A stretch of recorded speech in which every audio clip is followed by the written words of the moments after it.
Did you ever snoop through your parents' things as a child and absolutely regret what you found to this day? What was it, and did they ever find out? Story 1. My dad's journal from before I was born. He was so incredibly depressed. He talked about how my older sister cried on her way to kindergarten, and it was the first time he'd been able to relate to her in years. Totally broke my heart. I've never told him, though. That was definitely not meant for me to read. We now have a Discord.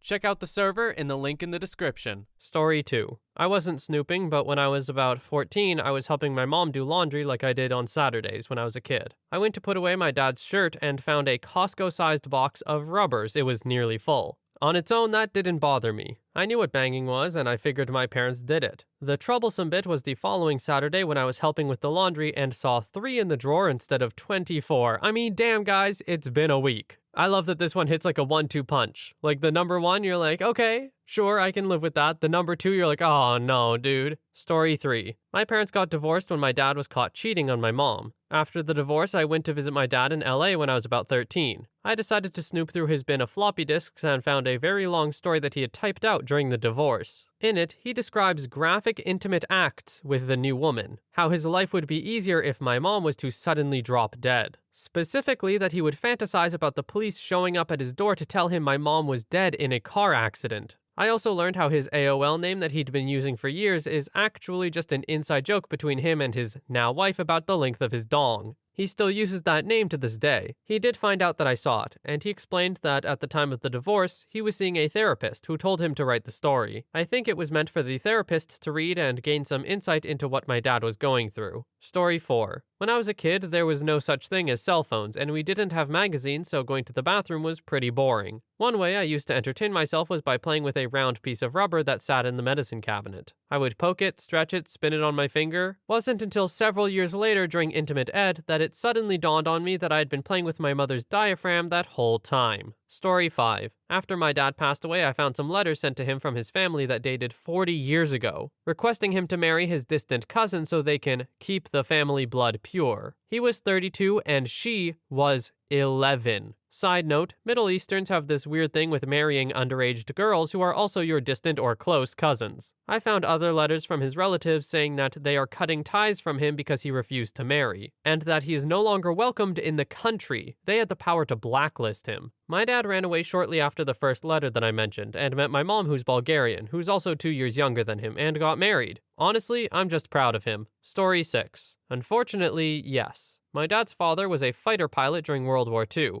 Immediately after the war, he was still flying for the Air Force when he crashed his plane into a mountain and died on his way home from a training mission. My dad had a bunch of artifacts from the wreckage. Small things that they could bring off the mountain. It took 2 weeks of searching to find the wreckage and 5 days of hiking up the mountain to get there. He got the artifacts after his mom passed away, when I was 14. A couple of years later, I wanted to show the artifacts to a friend. Went into my dad's closet to find them, but what I found instead was a 12-inch long, thick, black, fake dong. I immediately closed the bag it was in and never went looking for the artifacts again. However, a few years ago, I was about 20 and dating this guy. My parents were out of town for the weekend, so he was staying over at my house. He thought of himself as a musician and asked if we could record him singing and playing guitar. So I got out the video recorder and, not wanting to record over anything important, I played the tape that was in it to be sure. It was a homemade banging tape my parents made. I about died. Thankfully, I didn't see them actually doing it because it was right at the beginning. Still fully clothed and making out on their bed. I noped out of that real quick. Never did record him singing, which was fine because he sucked. Come on now, OP, how do you know that wasn't the artifact that your dad kept? Maybe it was a really important fake dong. Story 7. Not as a child, but as an adult, and it's not going to be NSFW, just sad. I was spending a few days over at my mom's house in the countryside, and she was cleaning up some of her stuff. I stumbled upon a diary that dated back to 1992, when I was barely a year old. I was curious, so I asked her if I could read it, and she said yes, but warned me that I might not like what she had written in it at the time. I went ahead and read it anyway, and what I learned was that my father never cared much for me, even back then. He'd still do drugs and smoke pot with me in the next room and let my mom pay for everything pertaining to my needs. I brought the diary to my mom and asked her if my father ever loved me at all, her diary still in my hand. She sat down and confessed that when she was pregnant with me, she knew that she wanted to have me, but my father never did. What I regret is having the absolute certainty that one of my parents never did love me. Before there was at least a sliver sliver of hope, but now I know for sure. Story 8. Oh my god, yes. I was 8. Wasn't really snooping through my parents' stuff, but our family photo albums, particularly with mine and my siblings as babies. First, I got to my brother's. It was so colorful and bright and filled with notes written by my mom. Same with my little sisters. Then, I got to mine. It was boring, to say the least. Just plain pictures with no notes or stickers or whatever. Then I got to the last page. I remember the exact verbatim of what I read in this small piece of blue sticky paper written by my mom. Is there any more I can say? No, because we really wanted a baby girl. An 8-year-old boy bawled that day. Story 9. When I was little, I always liked going to my parents' closet. Their closet is above the garage, so it is massive. There aren't any windows, so I liked going there during the day to be in the dark. They kept a lot of random stuff in the very back, so I always thought it was fun to go through it. It wasn't until it got around Christmas time when my parents said I wasn't allowed to go in their closet anymore, which naturally made me want to go in it more. I waited until they were distracted with something and went in. I went to the very back where I liked to explore and found a bunch of wrapped Christmas presents. A few weeks later, I got those same presents, but from Santa. This really confused me as an 8-year-old. Why would Santa bring the gifts early just to have to come back later to put them out on Christmas? I guess it must make it easier. And definitely would make the sleigh lighter. Yeah, that must be it. It just makes it easier for Santa. Do not read into that, OP. No reason to. Story 10. My dad always acted like he was dirt poor even though I knew otherwise. He would always have an excuse to not go somewhere or to do stuff with me and my brother that had him spending money. Well, one day my dad and brother went to the store, so I snuck in his computer room and went through his filing cabinet. There were his bank records, and sure enough, he had over $50,000 in the bank just collecting interest. He'd take 1 week out of the year and go on vacation, but it would only be him and whoever he was dating. Never once took my brother and I. Always left me heartbroken knowing that my dad would rather make excuses than spend time with his own kids. On a side note, after finding the bank records, I snooped through his computer and found all of the adult video sites that he was paying for. Having $50,000 collecting interest is normal in my mind. Like, I would understand why he wouldn't want to spend it, is what I mean. Sure, it's weird that he took his dates out on vacations, but not his kids. That's suspect for sure. But if his only savings were $50,000 and he had 2 children to support and like anything could go wrong, he could lose his job or whatever, I think the dad is not really in the wrong here except for the taking his dates out on vacations part. Story 11. This is a little different. I wasn't exactly going through my parents' stuff, but through their emails because I was trying to find some pictures from years ago. I found an email my mom sent to my ballet teacher. I was suicidal from when I was 9, and it was an email detailing why. I was being bullied to the point of not wanting to live anymore, and how it made my mom question everything she had ever done or said to me. For a bit of context, I had just had a meltdown about how I hated school and wanted to stab myself with a kitchen knife to get away from what I was feeling. It was very surreal to read it. I can remember going through it, but that email just screamed despair to me, and I wanted to hug my mom really tight. I regret reading it because it made me feel like I did back then. Story 12. I was fixing my father's computer as a teenager. It was filled with a ton of spyware and viruses. I decided to go through his massive folder of adult videos to find out what sites he was visiting that were giving him so many problems. The early 2000s were a dangerous time on the internet. In there, I found a bunch of nudes and pictures of an old woman, at least in her 60s, engaged in various intimate acts with my father. I wondered who it was, so I went into his email account with the password I made for him and found out he met a woman on Adult Friend Finder and was living with her when he was supposed to be traveling for work. I also found out that he had a gun, which was scary since my father was abusive towards me for most of my life. I told my mom right away because she's awesome AF and deserves to know. She was happy because she hated him and couldn't leave him before because it would leave her screwed financially. He found out when my mom told him to get out of the house and go back to fricking his grandma. Story 13. I found Japanese adult content in my mom's room when I was 13, and I watched it out of curiosity. I was like, why does this cartoon look like an adult video? Anyway, I found out that I liked Japanese content, but I don't really like knowing that my mom gets off to the same flavor of stuff that I do. Sometimes that still pops up in my brain, and I have to forcefully repress it. My mom never found out I watched her VHS adult videos. I think it was called Adventure Kid or something like that. I think I was actually in there looking for makeup. She wouldn't let me buy makeup, so I used to steal hers.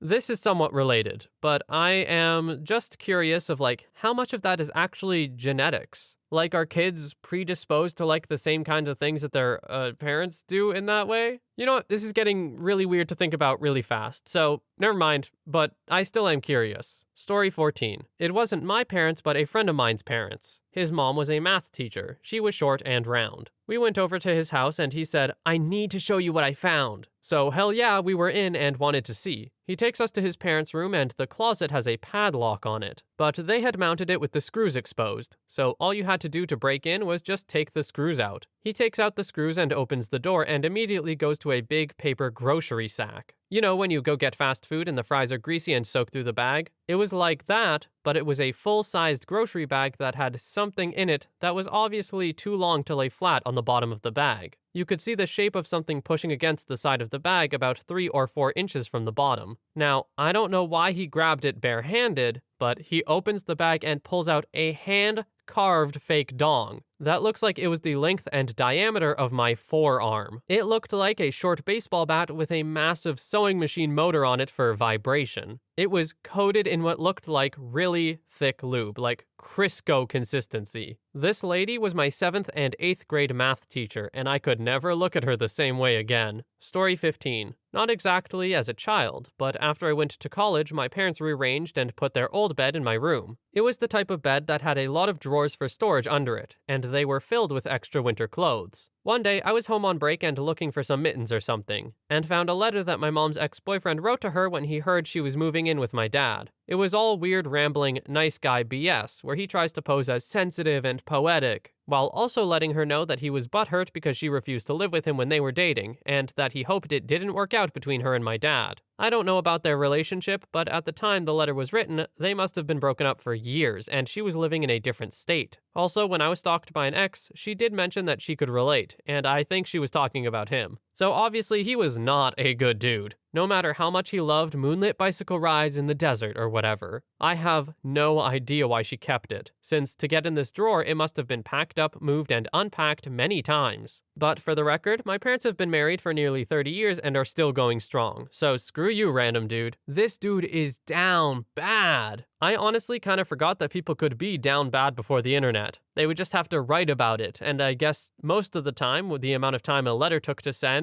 your head cleared up. But not this guy. This guy was obsessed. Story 16. I was a teenager and used my mom's old iPhone as an iPod. She'd left some of her old emails on the email app and I read them. She had romantic emails back and forth with some guy who was not my dad. They are still married for several months. But that seemed to have ended like 2 years prior. Stuff like poems, talking about meeting up, romantic messages, talk about gifts they'd been giving each other, but nothing explicitly intimate, though I almost felt like that was just as bad. I didn't say or do anything. I knew my parents had been in couples therapy, so I thought maybe they'd talked about it, but I've never quite seen their relationship the same and felt a little differently about my mom, even though we always have been and are still very close. Story 17. The exact opposite, actually. My brother and I snooped through my mom's closet one time while she was at work and found our Christmas gifts already wrapped and labeled in October. We knew that Christmas was always a crap time for her, but a few days after finding our presents, it clicked as to why. She would, on a crap wage working 2, sometimes 3 jobs, put toys we cried for on layaway and get them for us months before. But we were crappy little kids whose wants varied by the week, and especially before Christmas time when all the new hot toys were out. She wasn't bummed by Christmas. She was bummed that the toys we got weren't the ones we were asking for, because the ones she got weren't being spoon-fed to us through our cartoon ads. She was bummed because she thought she had failed us. From that time on, my brother and I showed her appreciation no matter what we opened. She could have wrapped up a turd and we would have loved it. She was a great mom doing her best, and we were just little craps, thinking she only got us old toys because she was out of touch. No, she got us old toys because they were exactly what we wanted when she could afford them. This story is so sweet, oh my god. What an amazing way to learn thankfulness. Like, in a bad situation kinda sucks, but like, it seems like this is the best way to learn a lesson, because I bet they will never forget it. Story 18.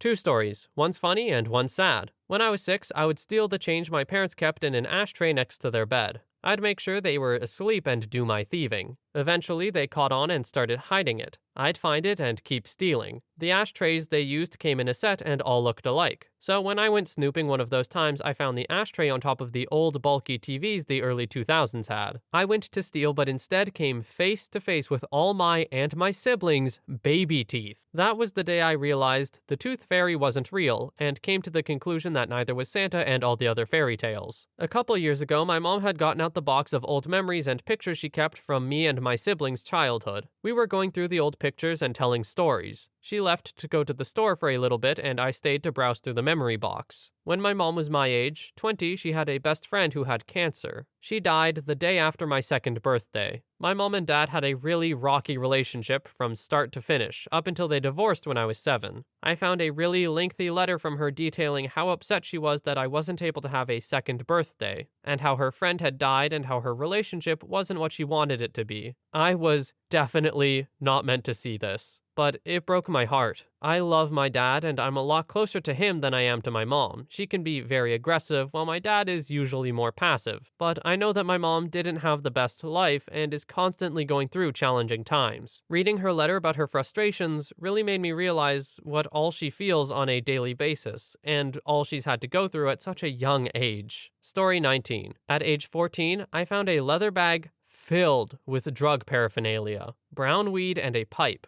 as well as a little box containing a razor blade, straw, and you can guess what else. Belonged to my mom. I had spent the last year of my life being treated like a criminal because my mother read through my AIM messages where I talked about smoking pot. My TV was limited to 1 hour a day, I'd lost video games, I wasn't trusted out with most friends. She even took some of my favorite clothes, leaving me with ratty sweatshirts. Of course, I felt furious that she'd been so hypocritical. However, I also learned a solid lesson. Keep your mouth shut, bide your time, and drop that bomb with intent. One night at a family dinner, we stumbled into arguing about my punishment. It's important that my dad was there, because he hates drugs. He doesn't really consider weed a drug, had previously admitted smoking, so he didn't actually care when I got caught. She insisted my punishments were fair because I couldn't be trusted. I said to her, "I'm sure you smoked sometime in your life. Were you punished like this?" She replied, "Yes, I have, but that was in college." And under my breath, just quickly and calmly enough that my dad didn't think much of the comment, made eye contact with my mom and said, "You think you would have gotten rid of it by now." The conversation ended abruptly. The following week, my punishments were over and that bag moved or thrown away. Mom and I are great friends now. She started exercising, lost 60 pounds, branched out with new hobbies. I've asked her why she was so angry during this time but never brought up that bag again. Now we share edibles but haven't smoked together. She's a wonderful person, and